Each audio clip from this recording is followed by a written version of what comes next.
Hey y'all, it's Jennifer. Welcome back to my channel. Today we are in a bit of a different location because I have decided to participate in Poetry Thursday. I don't know how long this has been happening, but every Thursday a few people will read a little bit of a poem, kind of talk about it. And so I decided that I really wanted to do that because I've been reading a lot of poetry lately. And so I decided to sit you up here in kind of the craft office area because I want to read today the Ode to Napoleon Bonaparte by Lord Byron. And I recently annotated this, and so I thought it might be interesting that while I read the poem, you could kind of look at my annotations. And so the context for the Ode to Napoleon is that it was written in 1814. So after Napoleon's initial defeat and before the 100 days before Waterloo. And it is a pretty scathing portrait of Napoleon, I would say. And so let's just get into this. Let's get into this, and maybe I will kind of take you through my annotations kind of alongside reading the poem. Okay, sorry for any shaking, and if I am off camera at all, because I'm using a new tripod. And I don't know if I like it or not. This is supposedly going to help me do stuff at my desk more often, so show you some more of my annotations. But when I annotate, I typically write the date that I read the poem, the date the poem was written, and then I kind of have translated here some quotes at the top. And I always underline quotes that I really liked. The quote at the top is in Latin, expende Annibalem, quote libris induce sumo invenius. And that means put Hannibal in the scales, how much weight will you find in that greatest of commanders? So that is a Latin quote. The next quote says, the Emperor Nepos was acknowledged by the Senate, by the Italians, and by the provincials of Gaul. His moral virtues and military talents were loudly celebrated, and those who derived any private benefit from his government announced in prophetic strains the restoration of public felicity. And then this third quote here I really liked. By this shameful abdiction, he protracted his life a few years in a very ambiguous state between an emperor and an exile till, kind of ... That's from Edward Gibbon's Decline and Fall of the Roman Empire. So let's get right into the poem. I really hope that y'all can see this. 'Tis done but yesterday a king, and armed with kings to strive. And now thou art a nameless thing, so abject yet alive. Is this the man of 1,000 thrones who strewed our earth with hostile bones, and can he thus survive? Since he miscalled the morning star, nor man nor fiend hath fallen so far. Ill-minded man, why scourge thy kind who bowed so low the knee? By gazing on thyself grown blind, thou taught'st the rest to see. With might unquestioned, power to save, thine only gift hath been the grave to those that worshipped thee. Nor till thy fall could mortals guess ambitions less than littleness. Thanks for that lesson. It will teach to after warriors more than high philosophy can preach and vainly preached before. That spell upon the minds of men breaks never to unite again, that led them to adore those pagan things of saber sway with fronts of brass and feet of clay. The triumph and the vanity, the rapture of the strife, the earthquake voice of victory, to thee the breath of life. The sword, the scepter, and that sway, which man seemed made but to obey, wherewith renown was rife, all quelled, dark spirit, what must be the madness of thy memory? The desolator desolate, the victor overthrown, the arbiter of others' fate, a suppliant for his own. Is it some yet imperial hope that with such change can calmly cope, or dread of death alone? To die a prince or live a slave, thy choice is most ignobly brave. He who of old would rend the oak dreamed not of the rebound. Chained by the trunk he vainly broke, alone how looked he round? Thou in the sternness of thy strength an equal deed hast done at length, and darker fate hast found. He fell the forest prowler's prey, but thou must eat thy heart away.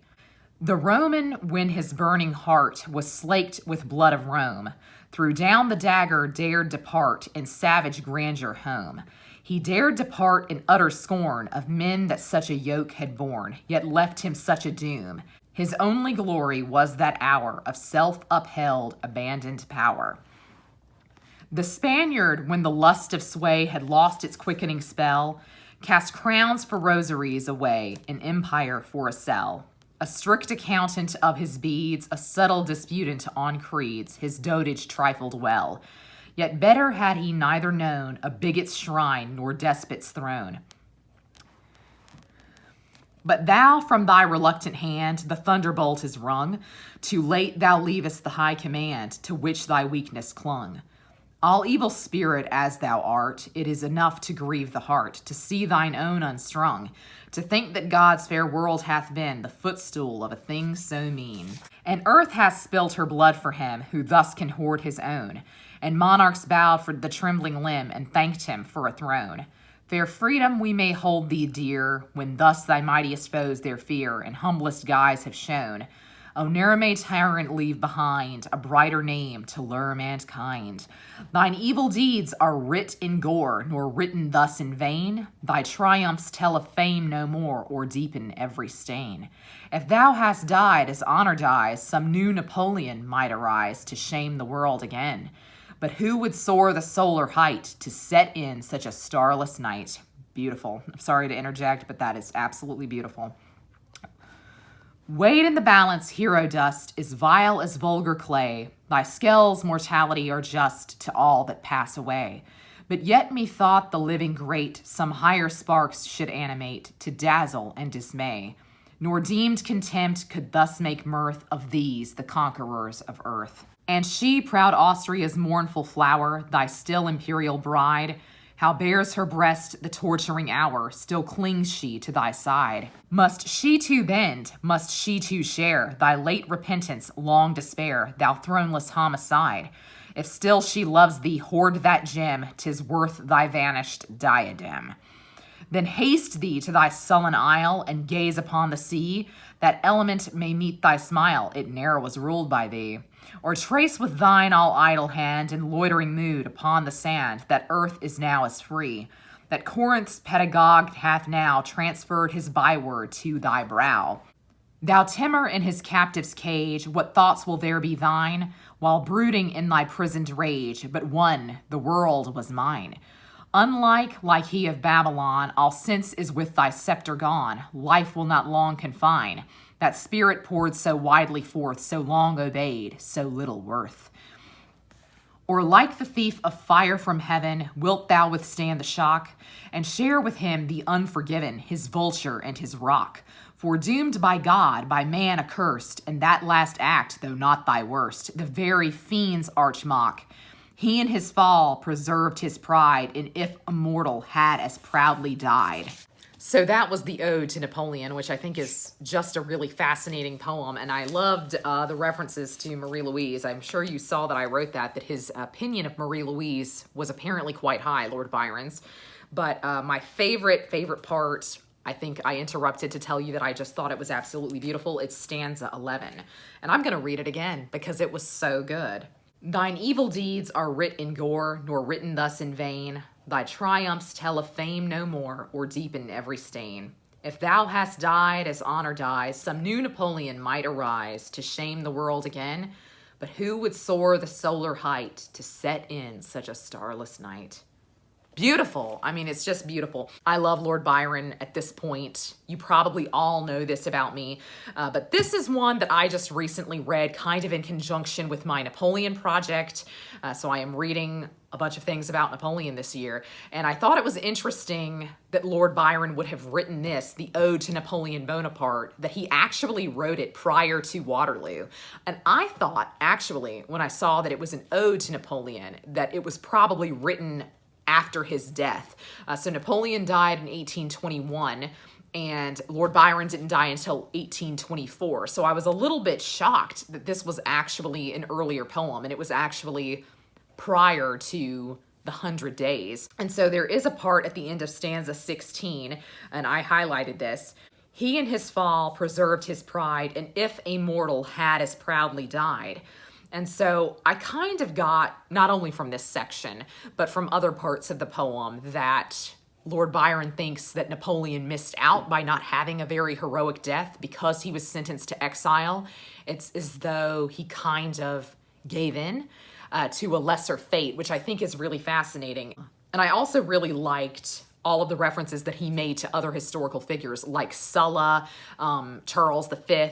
I found that very, very interesting, as if he thinks that's where Napoleon is going to be slotted. Napoleon is going to be slotted alongside men like Sulla, which I think is interesting because in many ways there are a lot of parallels between Napoleon and Sulla. But Napoleon has, of course, gone on to enter legend and to enter, you know, the upper echelons. He's kind of up there with Caesar, Alexander the Great.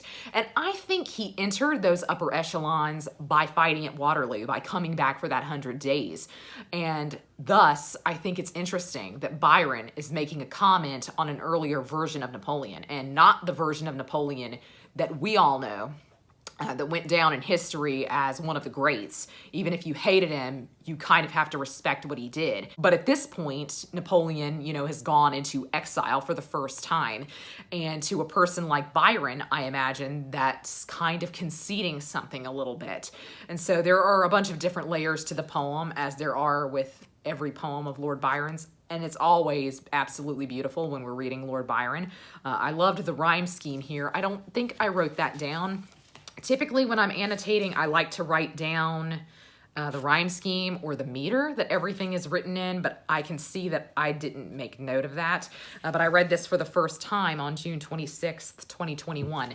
That's kind of a recent addition to my annotating, and I wish I'd been doing it all along, because I think looking back, I'll be really happy to see that I read this for the first time on a particular day. But there are several poems and parts of poems of Lord Byron's that I have now reread several times.